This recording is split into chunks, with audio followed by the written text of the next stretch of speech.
Bom, nós tínhamos já alertado há meses aí que esse armamento da população fazia parte da estratégia dos Bolsonaro de criar as suas milícias particulares, ampliando o poder dos seus aliados, os milicianos puro sangue, digamos assim, puro sangue em todos os sentidos, né? As empresas de segurança privada e ruralistas aí dos confins. É, e a cada dia que passa vai se consolidando isso pelo gradativo isolamento do Bolsonaro. Aquela arca de Noé que marcou o início do governo Bolsonaro tinha, de um lado, os chamados negocistas. Esses negocistas, Bebiano e outros que ajudaram a financiar a campanha, acabaram sendo expelidos, uma parte está indo aí para os braços do João Dória Júnior, mas de qualquer modo deixaram o Bolsonaro aí. Do outro lado, os militares. A saída do general Santa Cruz sela o fim da parceria com os militares. Você tem aquela foto simbólica do general Vilas Boas, o Vilas Boas, aliás. O Vilas Boas foi o principal avalista aí dessa tragédia aí, que foi a eleição do Bolsonaro. E a foto dele ao lado do Santa Cruz é isso, é simbólica. Uma foto simbólica, apenas mostrando que essa falta de rumo generalizada que tomou conta do país atingiu não apenas as lideranças civis, políticas, mas também as militares. Então você tinha três âncoras aí. Você tinha, para o governo Bolsonaro, os militares, que estão fora. A segunda âncora, o Paulo Guedes. A cada dia que passa, ele se revela um blefe. Ele não tem uma estratégia sequer para enfrentar a crise. Joga todas as suas fichas numa reforma da Previdência. Impossível, é impossível você equilibrar a Previdência e ainda abrir espaço para capitalização. Então ele propõe o impossível como um álibi para não recuperação da economia, que não viria de qualquer forma, porque ele não tem uma estratégia de recuperação da economia. E, além disso, o Congresso retirou dele o protagonismo das reformas. O Rodrigo Maia hoje é um avalista perante o mercado. O Paulo Guedes é apenas um trapalhão que fala mais que a boca. Um outro ponto é o Sérgio Moro, que seria outra âncora, virou um dependente total do Bolsonaro. Eu não sei o que é mais humilhante aí, se essas notas, esse xadrez do Intercept, ou a maneira como o Bolsonaro trata o Sérgio Moro. O Bolsonaro, no início, usando cenoura, né, aquela história de ir para o Supremo, prometendo para todo mundo, né, prometendo para todo mundo. A procuradora-geral acreditou que vai ser reconduzida, o Sérgio Moro acreditava que ia para o Supremo, e agora, com o Sérgio Moro desmontado, o Sérgio Moro que fica no guarda-chuva do Bolsonaro. E daí tem que sujeitar tudo, né? Tem que ir em campo. Ele que estava frequentando os salões aí com a madame Rosângela e tudo, os salões do mundo aí, agora tem que ir em campo de futebol, vestir camisa de torcida aí, para pegar um pouquinho da popularidade no campo do Bolsonaro, ele que era mais popular que o Bolsonaro, né? Ou então ir no programa do Ratinho. Então, digamos, à medida em que esse isolamento vai se aprofundando, o que vai acontecer é a tentativa ou a radicalização do Bolsonaro buscando aí o apoio das suas milícias.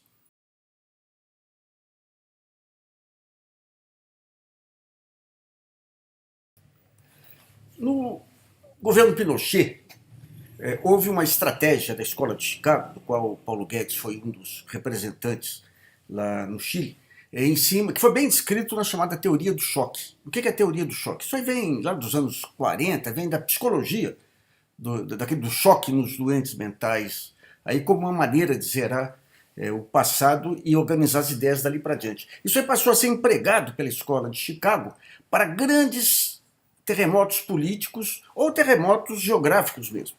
Está tudo desarrumado. Aproveita aquele momento de total desarrumação, que as instituições estão perdidas, que você perdeu toda aquela organização das análises, a organização política, a organização das instituições, e empurre aquilo que você não conseguiria passar num quadro de normalidade. Então, digamos, parte desse caos do Bolsonaro está permitindo também as últimas tacadas aí com os grandes negócios que estão sendo articulados, e assim que passar, digamos, esse período, vão ser alvos de CPIs que vão responsabilizar as pessoas que estão atrás disso. Uma delas é essa questão das refinarias, da Petrobras, o papel do CAD, Conselho Administrativo de Direito Econômico. O que faz o CAD? Você tem lá várias ações, denúncias contra a Petrobras, no caso das refinarias, acusando a Petrobras de monopólio do refino. Isso aí não é uma acusação, isso é uma constatação. Eles pegaram. Se você faz uma acusação de prática de monopólio, a Petrobras está fazendo tal prática de monopólio. O que faz o CAD? Um termo de ajustamento de conduta. Então obriga a Petrobras a desfazer aquele tipo de estratégia. Então isso não interessa, porque o que interessa são os negócios em cima da Petrobras. Então o que eles fazem aí? Eles entram com uma acusação genérica, uma ação genérica de monopólio, e o CAD impõe uma super multa na Petrobras, que só vai ser eliminada se houver a privatização das suas refinarias. Isso é um escândalo. Tem duas pessoas no CAD responsáveis por isso que vão mais à frente. É só ver a normalidade institucional de novo que vão responder às CPIs. Questão do TAG, de transporte de gás. A Petrobras ela fez grandes descobertas de gás no Nordeste. Essas descobertas seguraram a informação. Seguraram a informação. Daí tentaram vender sem licitação o TAG, que é a rede aí de transporte de gás de propriedade da Petrobras. Sem licitação. Vai até o Supremo impede que se vendam as estatais sem licitação, mas autoriza que as estatais possam vender suas subsidiárias sem licitação. Imediatamente depois dessa votação, o ministro Luiz Edson Fachin, que tinha aceitado uma liminar de sindicatos para interromper a licitação, a venda sem licitação, volta atrás, diz que com a nova votação ele já pode autorizar. Autoriza. 6 dias depois, a Petrobras vende o gasoduto. 3 dias depois é anunciada a superdescoberta de gás, o que aumenta exponencialmente o valor do gasoduto.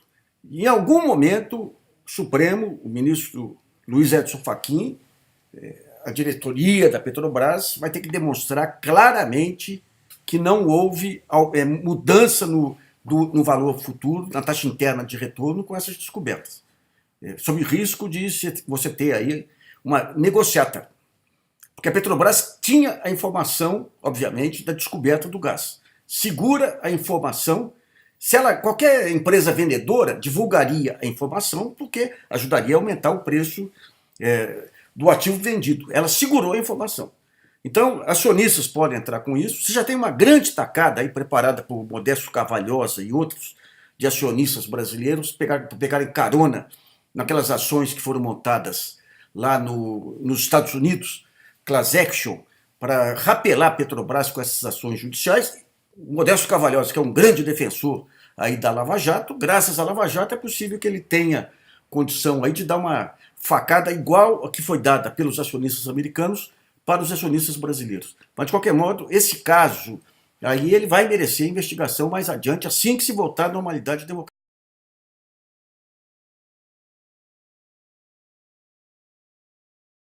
Bom, outro ponto relevante é essa questão do Joaquim Levy, presidente do BNDES, demitido pelo Bolsonaro com extrema grosseria, né, dando uma entrevista no meio de uma conversa com os jornalistas, dizendo que ia demitir o Joaquim Levy, atropelando o Paulo Guedes, inclusive, dizendo que ele que tomava a decisão, e o Paulo Guedes é que tinha estimulado, digamos, essa ação do Bolsonaro, porque o Levy é um sujeito de mercado, mas mais que isso, o Levy é funcionário de carreira do FMI.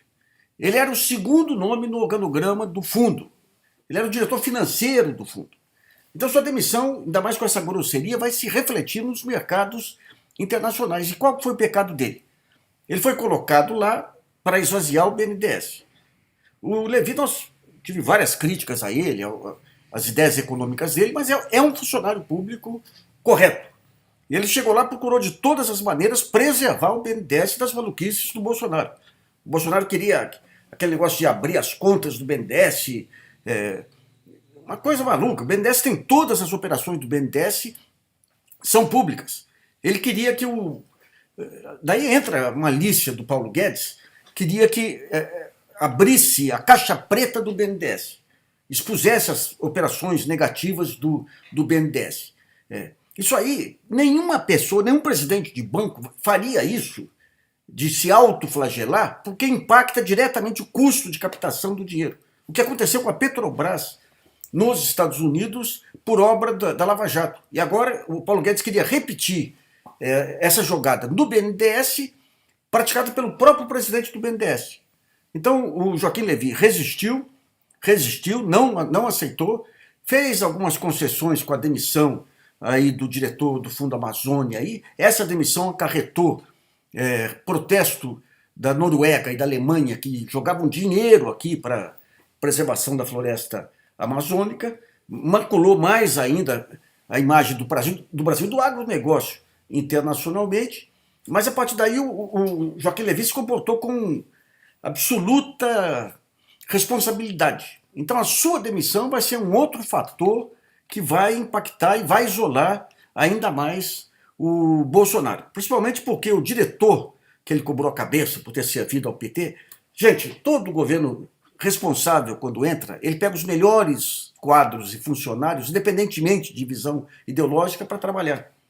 Então, esse diretor que foi indicado por ele, que provocou a reação do Bolsonaro, o Bolsonaro é um ignorante, não conhece nada aí. Isso aí foi Paulo Guedes que usou esse estratagema para atiçar carne fresca ao Pitbull. Esse diretor era sócio do Armínio Fraga, no fundo Gávea, lá, um sujeito de mercado. Então, digamos, isso aí vai ser mais um fator de isolamento, mais um fator de descrédito aí para o governo Bolsonaro. E o Paulo Guedes...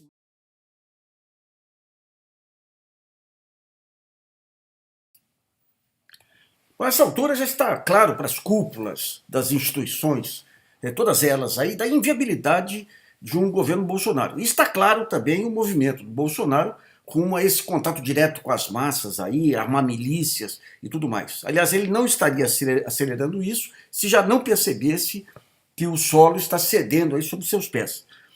Mas você tem aí dois movimentos interessantes. Vamos pegar o Supremo Tribunal Federal. O Dias Toffoli, ele jogou para as calendas aí a votação da prisão após segunda instância, que está de volta aí. Você vai ter a votação aí da suspeição de Moro também, não sei o que vão fazer.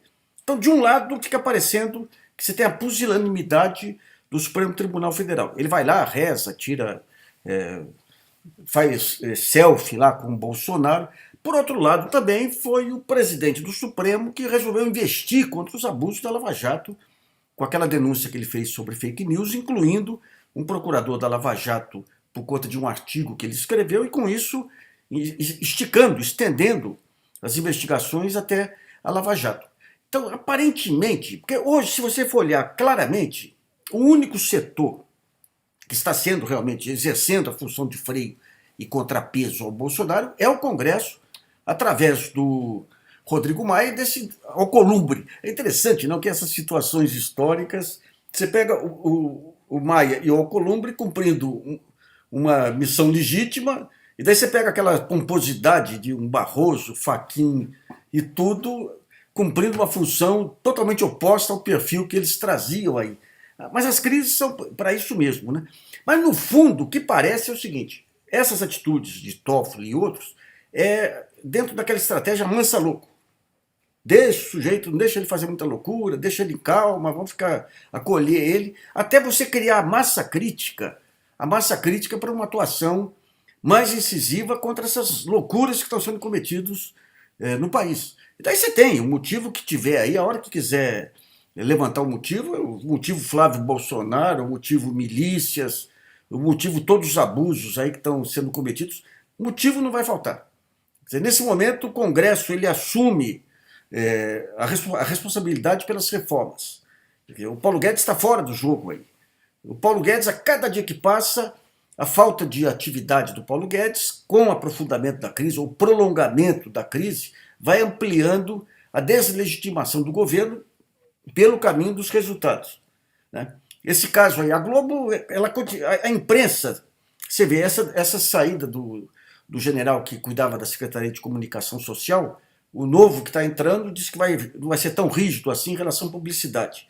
Foi meio dúbio, não se sabe se está falando em relação a blogs de direito ou à imprensa em geral. Mas parte, aí, digamos, do mal-estar da imprensa em relação ao Bolsonaro se prende aos abusos do Bolsonaro, efetivamente, e parte, digamos, ao fato da comunicação social lá com o Santos Cruz aí ter reduzido a publicidade, né? Mas, de qualquer modo, você tem uma vaga já que está se criando nessa direção de um impasse, e essa vaga você tem todos os aspectos aí, todas as tendências aí de Bolsonaro levam ao confronto. Primeiro, não tem a menor probabilidade dele baixar a poeira e definir uma estratégia sutil de destruição nacional. A destruição nacional faz parte da lógica. Essa questão de guerra cultural de um lado e da guerra econômica do Paulo Guedes do outro é destruição total. Eles acham que destruindo tudo, daí pouco importa o destino do país, mas vai se firmar uma nova etapa em que não tem mais direitos sociais e o capital possa se impor. Isso é da parte do Paulo Guedes. E o Bolsonaro com o neoliberalismo aí judicial dele. Ele tira todas as regulações e permite que a livre iniciativa das milícias se imponha. Segundo ponto, a insistência dele em armar as milícias. Mais cedo ou mais tarde vai exigir providência das Forças Armadas. É impossível as Forças Armadas aceitarem, sem reação, você criar um poder armado no país. O general Vilas Boas, que deixou que a indústria de defesa fosse para o vinagre aí, com a venda da Embraer, acho que nesse caso seria demais não tuitar, né, general? A tortura chinesa do Intercept sobre o Moro. Dia a dia pinga uma parafina quente na testa do Moro, tornando a sua permanência um fator adicional de desgaste para o Bolsonaro. Mesmo a Globo, você pega a Globo hoje, o jornal Globo aí tem uma entrevista com Carlos Veloso. Carlos Veloso é a fonte de permanente disponibilidade para falar contra as esquerdas e a favor da ultradireita, digamos assim. Ele sempre foi isso lá. Então ele dá uma entrevista hoje, o único tema para abordar o Intercept. Ele diz o seguinte: provas obtidas de modo legal não têm valor em processo. A que ele estava se referindo? A eventualidade de haver um processo contra o Sérgio Moro. Você tinha 500 outros temas para ele responder. E nem ele, com toda a parcialidade dele, não ousaria responder de forma contrária. Por exemplo, a prova obtida de modo irregular vale para a defesa, vale para a vítima. É um dos pontos. O segundo ponto, os abusos cometidos pela Lava Jato pode levar à anulação, mas não colocaram nada disso para se fixar específico. Terceiro ponto, o Intercept tem todo o direito de publicar as informações. Tudo isso, você faz uma pauta, todas essas questões poderiam ser abordadas por ele. Colocaram só a questão que permitia você puxar um enfoque em favor da Lava Jato. Né? Mas mesmo assim, mesmo com o fato de colunistas aí mais independentes terem sido afastados, terem chamados aí colunistas de outras áreas para defender a Lava Jato, aí não tem jeito. A Globo, mais cedo ou mais tarde, vai ter que se curvar a essa realidade, porque agora ficou nítida. A disputa que se dá no Brasil não é esquerda, direita, PT, PSDB, não é. É entre a civilização e a barbárie. Esse é o ponto que vai levar a esse fortalecimento do centro democrático, e assim que houver uma massa crítica de racionalidade entre os diversos poderes acantonados em Brasília, levar ao afastamento definitivo dessa herança maldita que nos foi legada aí pela Lava Jato, que é o governo Bolsonaro. E antes que eu me esqueça, inscreva-se aí no canal GGN e aperte esse sininho que vai alertar toda vez que nós entrarmos com a TV GGN.